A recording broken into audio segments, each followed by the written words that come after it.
O ser humano sempre precisou de modelos como forma de representar e entender o que antes era apenas uma ideia. Ou seja, algo abstrato, sem forma e definição. No nosso caso, um modelo científico é um conjunto estruturado de conhecimento sobre um determinado assunto que explica resultados experimentais e possibilita a realização de previsões. Por isso, o programa de hoje vai contar a história das modelos atômicas. Não. Desculpa, pessoal. O programa de hoje vai contar a história dos modelos atômicos.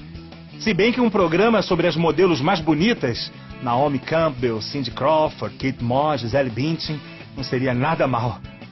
Bom, o fato é que o nosso episódio não vai falar de nenhuma Gisele nem Naomi. Vamos falar de Dalton, Thomson, Rutherford e Bohr.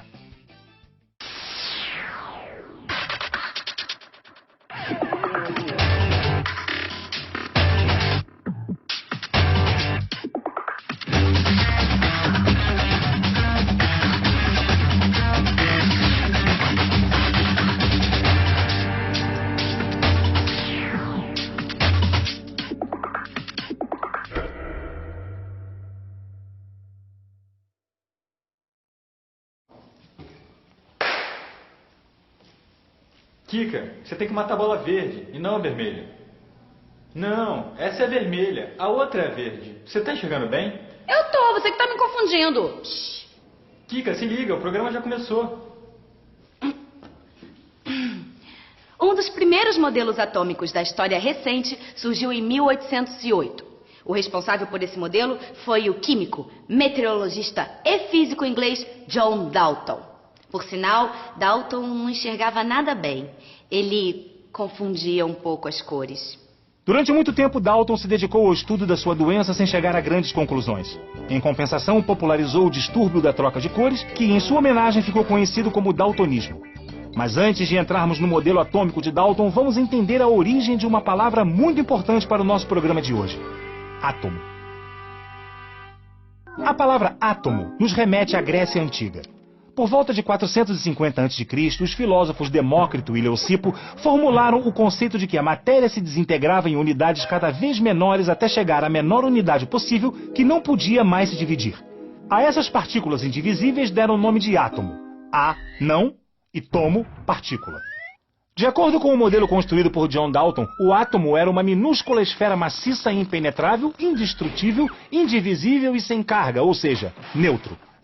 Para Dalton, os átomos de um determinado elemento são diferentes dos átomos de outro elemento e o que os diferencia são os seus pesos relativos, ou seja, átomos de diferentes elementos possuem massas diferentes. O modelo atômico de Dalton ficou conhecido como bola de bilhar, uma analogia à bola de sinuca. Apesar de suas limitações, o modelo atômico de Dalton foi um passo importante na elaboração de futuros modelos. Quase um século depois de Dalton, em 1904, o cientista britânico Joseph John Thomson, J.J. Thomson para os íntimos, realizou uma experiência utilizando uma ampola feita de vidro ou quartzo chamada de ampola de Crookes. A ampola funciona da seguinte maneira. Dentro se faz o vácuo. Ela contém duas placas metálicas que, quando são ligadas a uma fonte de alta tensão, estabelecem um fluxo de cargas elétricas. São os chamados raios catódicos. Thomson fez meticulosas medições interferindo na trajetória dos raios através de campos elétrico e magnético controlados. Através dessas medições, Thomson concluiu que os raios catódicos eram, na verdade, um feixe de partículas carregadas negativamente e que possuíam massa, isso é, eram corpusculares. Thomson concluiu que essas partículas negativas deveriam fazer parte de qualquer átomo.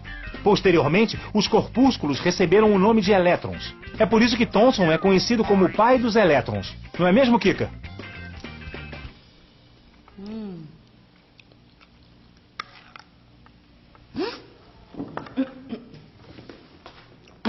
Em 1904, Thomson sugeriu um modelo para o átomo que consistia na maneira mais simples de explicar os raios catódicos e os processos de eletrização e ionização da matéria.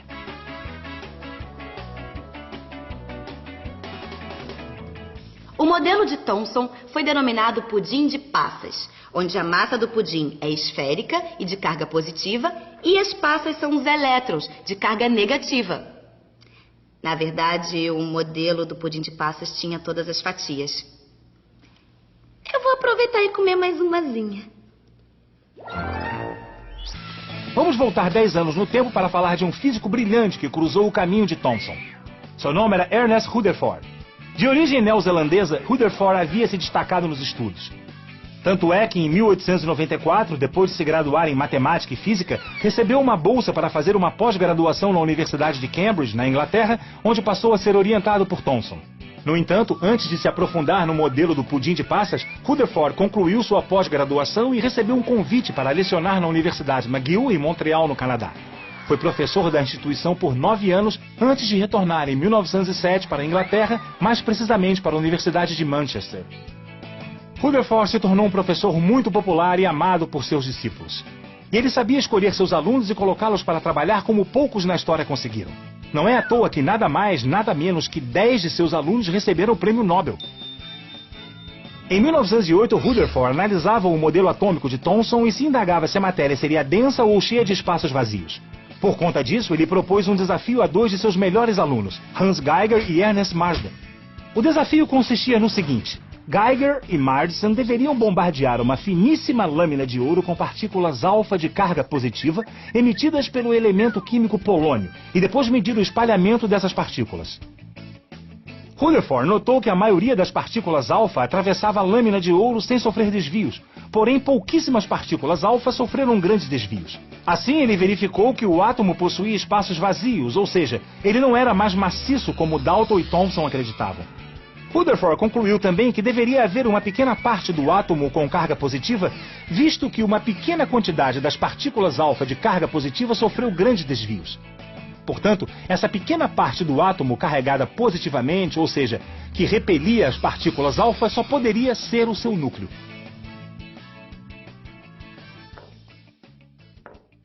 O modelo de Rutherford ficou conhecido como modelo planetário, em alusão ao sistema solar. Assim, os elétrons ficam dispostos na eletrosfera, orbitando em volta do núcleo, que no nosso caso é essa bola de sinuca aqui. Mas esse modelo aqui em cima da mesa é só um exemplo. Para entendermos melhor as proporções entre o núcleo e os elétrons, devemos pensar num estádio de futebol, como o Maracanã, num dia de jogo vazio. Deste modo, a bola no círculo central do gramado seria o nosso núcleo. A arquibancada corresponderia à eletrosfera. E os poucos torcedores seriam equivalentes aos elétrons. O modelo atômico foi sendo aprimorado em intervalos de tempo cada vez menores. Não foi à toa que outro personagem dessa saga surgiu em 1909, o dinamarquês Niels Bohr. Ao investigar as propriedades físicas dos metais, Bohr encontrou uma série de inconsistências no modelo atômico de Thomson. 2 anos depois, em 1911, após concluir seu doutorado, ele conseguiu uma bolsa de estudos que o levou à Universidade de Cambridge, com o objetivo de aprofundar o modelo atômico do pudim de passas com o próprio Thomson. Contudo, sua estada em Cambridge foi uma decepção. Thomson propôs trabalhos em assuntos diferentes, além do pouco tempo que dispunha para discutir o modelo do pudim de passas com Bohr. Decepcionado, Niels Bohr deixou a Universidade de Cambridge e foi para a Universidade de Manchester. E quem o acolheu foi justamente Ernest Rutherford, o professor que sabia escolher alunos brilhantes. Rutherford incentivou Bohr a trabalhar na área de física teórica, interpretando os resultados experimentais de sua equipe. Em 1913, Niels Bohr publicou um trabalho no qual complementava o modelo atômico de Rutherford. Bohr começou atacando a principal fragilidade do modelo planetário de seu mestre, a instabilidade dos elétrons.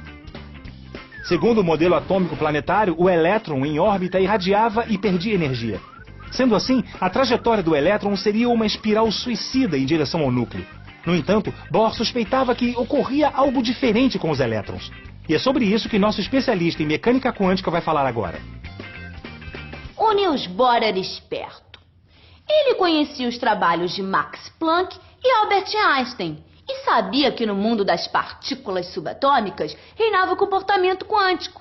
Isto é, o mundo microscópico poderia se comportar de outra maneira. E foi aí que ele achou a resposta para a estabilidade dos elétrons.